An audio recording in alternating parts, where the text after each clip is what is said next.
নমস্কার বন্ধুরা, আমি মধুরিমা এসে গেছি অনেক দিন পর আমার চ্যানেলের আরেকটা ভিডিও নিয়ে।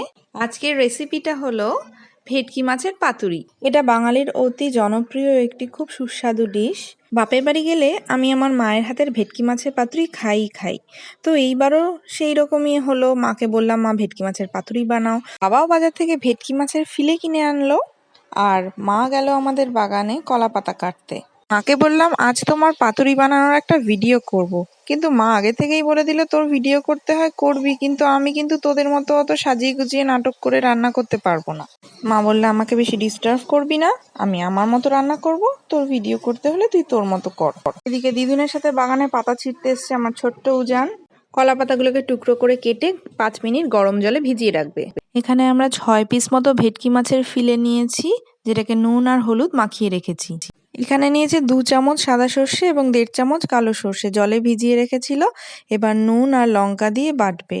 অনেকেরই অভিযোগ হয় সর্ষে বাটতে গেলে মিক্সিতে নাকি তিতো হয়ে যায়, কিন্তু সর্ষের মধ্যে নুন, লঙ্কা এবং যদি একটু বরফ দিয়ে বা ঠান্ডা জল দিয়ে বাটা যায় তাহলে কিন্তু তিতে হবে না। এবার যে সর্ষে বাটাটা করা হয়েছে সেই সর্ষে বাটার সঙ্গে সামান্য সর্ষের তেল দিয়ে ভেটকি মাছের ফিলেগুলোকে একটু ম্যারিনেট করে রাখবো আধ ঘন্টা। মাছের ফিলেগুলো আমরা যেহেতু নুন এবং হলুদ দিয়ে ম্যারিনেট করে রেখেছিলাম এবং সর্ষে বাটার মধ্যেও আমরা নুন দিয়েছি। খুব বেশি নুন কিন্তু দেওয়া যাবে না, নুনের পরিমাণ অল্পই হবে, কেন কি ডিশটা একটু শুকনো শুকনো, তো নুন বেশি হলে খাওয়া যাবে না। এইভাবে মাছগুলো আমরা ম্যারিনেট করে আধ ঘন্টা রেখে দেব।